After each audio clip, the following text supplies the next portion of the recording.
Hello guys, welcome back to my another new video. এটা হচ্ছে একটা নিউ আইটেম গাইস, খুবই সুস্বাদু। আমি ফার্স্ট ট্রাই করেছি।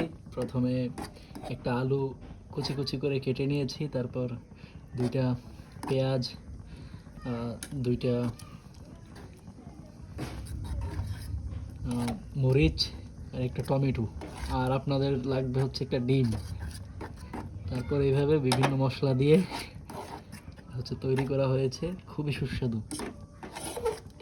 ইন্টারন্যাশনাল স্ট্যান্ডার্ডে রেখে আমরা এটা তৈরি করেছি। যদিও রেস্টুরেন্টে এগুলোর প্রাইস অনেক হাই থাকে, তাই আমরা ঘরে ঘরে বসে এগুলো বানিয়ে খেতে পারি। খুবই মজাদার। এই যে দেখুন কালারটা কি হয়েছে গাইস।